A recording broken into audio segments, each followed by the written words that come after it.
believe how good you're going to be. I think you should ask around and really know what your worth is. Not just from like the people around you. It's a very hard jump. For example, my little brother Austin, he signed out of high school, top high school in Chicago, in Florida, signed by the White Sox, didn't go in the round that he wanted to go in, decided to go play college. I think college affected him instead of going to pro ball, because he's not really a student, so he was just there trying to play baseball, so the grades didn't work out. So now he had to leave his senior year and to go play independent ball.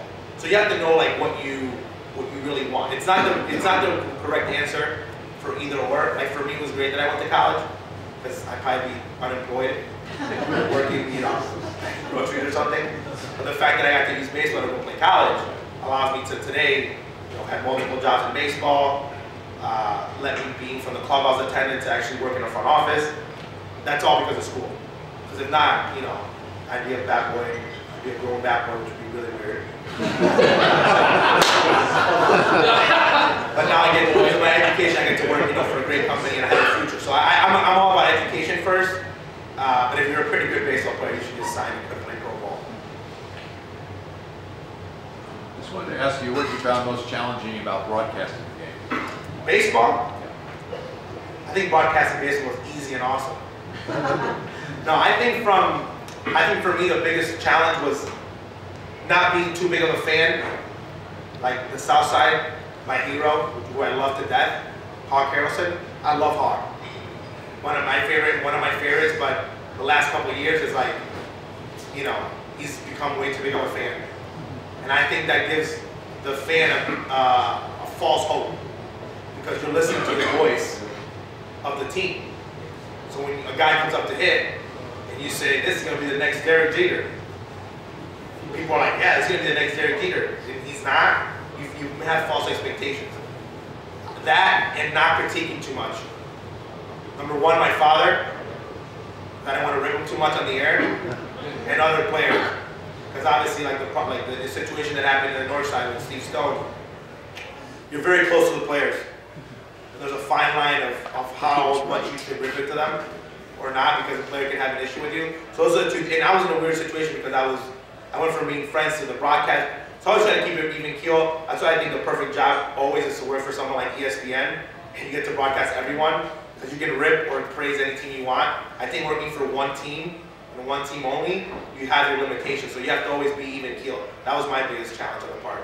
And then the funny part of that story is, I thought my dad shouldn't have played Adam like week 3 of the season, and he kept playing him. And it was so hard not to, you know, rip him. And he kept playing him and putting him to pinch hit. That was a very real frustrating as a broadcaster. As a son, did you mention that to him? Yeah, I mean, I did. My dad has a rule. Everyone thinks my father's a huge baseball fan. He's not. He loves the history of it. He has a passion for it. But being a fan, like, he's not a fan of baseball. He's a fan of bullfighting, politics, a bunch of other weird stuff. But he's not a guy, he's not a fan of sports. He won't go home and put on ESPN. My brother and I, all of us, we're sports junkies, especially baseball junkies. So my dad would rule, like, we get home, when we were growing up, no baseball talk. And we always ask questions. As a manager, it got worse, because you're the boss. So we would ask him, you know, why are you playing Adam? And he said, you know, because of this, and why are you playing this person, and what's happening? So, yeah, we always have our opinions, and we always, you know, set our part. And he would say that, he would say, that's why you effing are not a manager.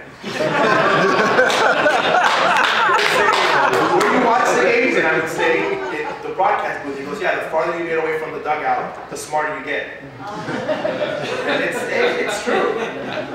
It's very, I managed my first men's baseball league team, and oh my God, I was so tight and anxious. I was scared because the competition gets, you get the X's and O's right, that's okay to move, but when it's your turn to pull the trigger, it gets more challenging. I think that's the hard part about managing. Question on one of the teams you're on, there was a guy that was known to put his foot in his mouth and have a temper, and I'm just curious, his interaction with the team, what was John Rocker like? John Rocker was awesome because I love honesty. I think John was one of the most real people in the world. John Rocker used to call my dad old every single day he saw him. John Rocker used to hate Randall Simon, to the point that Randall would sit down at a table and John would get up because he did not like Randall. A lot of Hispanics didn't like Randall. He was a Neanderthal. You know, he didn't have good manners and he was crazy. He was loud, and John didn't like that. So when that whole thing happened, the Atlanta Braves, you know, they came after him real big. And in a meeting, they thought Ozzie would rip him from the Hispanic side and other players. And he said, we all thought before what John has said. That's what my father's words were, which is true. You know, in baseball, racism only works one way. That's one issue that players always have. It's always the white player's fault. But it's not, they don't see it that you're not making it a point to get to understand, get to know the white player. When you're playing Hispanic music, playing merengue and bachata at 9 o'clock in the morning, you know, or on a trip, that would annoy anybody. It annoys me, and that's the music I do. So when someone would tell them, like, hey, turn that music off, it's not about what race it is. It's 9 in the morning, you're playing that stuff loud. So a lot of players take that into consideration, like they're very sensitive, and John was just very open about it. And there's a lot of players on that team that are more racist than John. But they would never say it. But John, I think, I think that's number one. I think the best pitching performance I've ever seen in a playoff from a closer. Because I remember being on the team bus and everyone was scared because they had like the FBI. And they said, "Don't worry, I'm taking the train." And I was like, "This guy won't do it." And he took the train, and the Mets fans were horrendous fans, by the way. They're crazy. They had batteries, and they were throwing at him during the bullpen when he was in the bullpen. And it was a double switch. Actually, it's double switch. My father went to short, and John came to pitch, and he was lights out. It was Sandy Koufax. Like, the energy took him to the next level, and he pitched a great series. And after that, obviously, he had other issues. And you know, and one of those things, like, John was a guy that moment he rise, but he wasn't like a guy like Don Eckerson, you know, like a longevity guy. He had the bullets that he had. He used them, but I think I loved him because he was honest. Do you think that they do enough to acclimate Spanish-speaking players to learn English and learn to live in the U.S.? I think they do. This is my only issue with it. Actually, my father got in trouble for this issue. I think they do in the minor leagues. I think the Hispanic players don't really care. They're like, I came here to play baseball, not learn. But I think once you're in the big leagues, and there's a player that you have, I think so he doesn't get in trouble, and he doesn't sound ignorant, and they're not dumb, they just can't speak English. I think they should have a team translator, and at least offer to him to be there. Maybe you're not going to have him on the bench, but have somebody when they come interview, because a lot of the fans, you know, a lot of fans, unless you get someone like Ozzie Guillen that did horrible interviews in the 80s, and no one knew what he was saying. I've seen the videos. So a lot of guys are shy. But as a fan, I think I would like to see what someone would want to say. So the White Sox have done a really good job of having translators now after my position is they've had more, but I think it's BS that a guy that comes from Asia, which is one guy, gets like a translator, a massage guy, a guy that grabs his coffee, and there's 100 Hispanic guys, and they don't get anybody. This guy got like a $150 million bonus. This guy got like whatever. And we had a guy in AA baseball, Korean, I think he was Korean. This guy walked with an entourage of like 8 people. This guy threw like 80, was not a very good pitcher. And the White Sox were like, who is this guy? Like, this guy had an entourage, that's his massage guy, that's his translator, that's how we got him over here. He had a bunch of Dominican kids that are better than him that, you know, can't communicate. So I think every team should do more to us. I think on that sense, some teams, like, they cater like to the Asian players, they cater more because they think they're worth more because of the money. I think Hispanic, I wish that all big league teams would have a translator just to, you know, I would have loved to hear more interviews from Vladimir Guerrero, like, make the player know that it's available to them via a translator. You know, all the money they spend on the academies, and they're, you know, I mean, my wife is from Puerto Rico, and my son got to spend a summer in Dominican 2 summers ago. And he's seen the players, and he said there was a 16-year-old kid that was throwing 80, 90. Yeah, and again, that's how 5 of them, and there's people, my son noticed there was academy people around behind the fence, because he was doing some work with some children down there, and he said there's like 6, 7, 8 people from the team of the academy, and then they come up here, and they got to talk, you know, Gomez has to talk to Segura, they have to talk to each other, but yet Aoki has, like I said, an entourage with them. you know, yes. And it happens, and I think that, again, I think for the players, I had lunch and dinner with Jose Contreras and Alex, and Alex's English has gotten way better, but Jose's hasn't. So Jose, you've been living out, you're not going back to Cuba, bro. 10 years ago, you don't even know how to order something already? Come on. Like, you have to acclimate. So a lot of players are like against it, but a lot of players take advantage of it. But I think that having someone, I think that is really cool. Like, if, as a fan, I would like to, if the player of the game is a Hispanic guy, I don't care if there's somebody saying what he's going to say. I want to see what his thoughts are. Usually I think the thoughts are probably going to be really dumb, because most players answer really dumb questions, like, but I still would like that.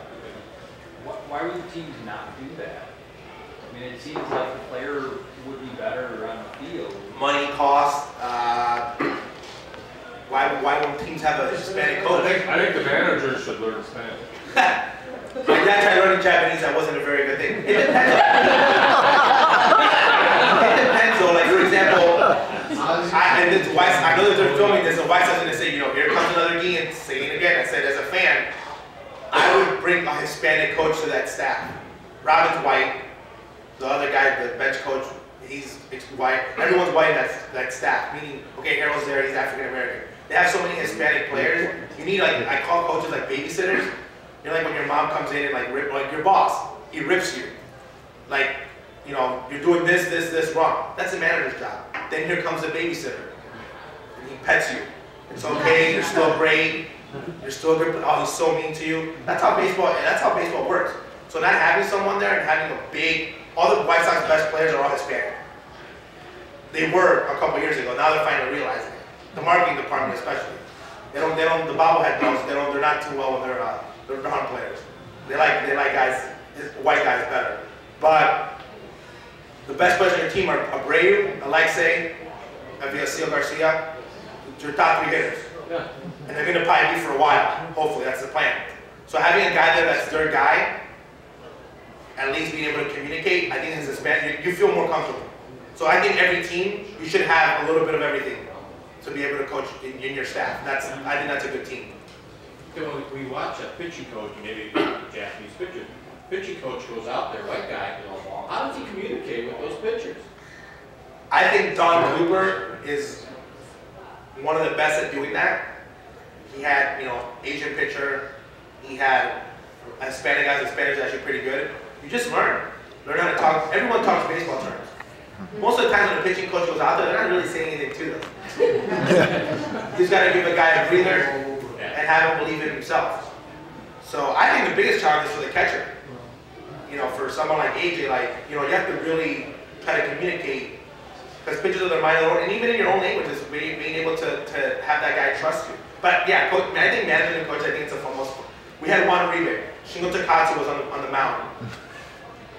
9th inning, and Juan Uribe called timeout. And it was Juan Uribe, Shingo, and AJ, and Uribe was talking. He comes back and like, Uribe, what were you saying, sir? You don't speak Japanese and you don't speak English. I don't know, but I just thought it was good to go up there. And but if you're going to be wow, great non-timeout going up there and doing that. That shows leadership. So I think that's important from any position. The other one is on that with my father. My father was a Tom Seaver. He was playing shortstop on Tom Seaver's 300 win in New York. And again, my dad, first year rookie. I said, this video shows who you are. He's like, what do you mean? I said, to have the balls, sorry my language, to go up to Tom Seaver, who's a Hall of Famer, in his 300 win, an out away from him winning it, you coming up there, a first-year Venezuelan who speaks no English, and who's crazy, going up there and telling him it's okay.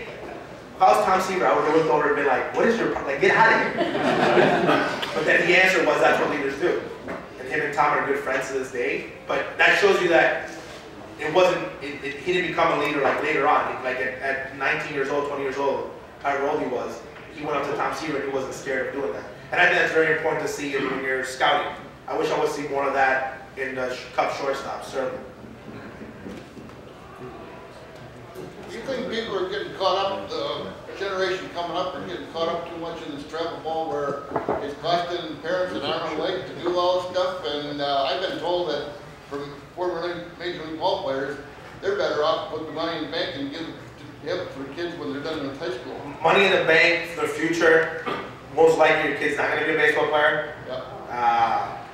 Travel ball is expensive. I just think that if you're a parent and you love doing it, God bless you, but not every parent can do it.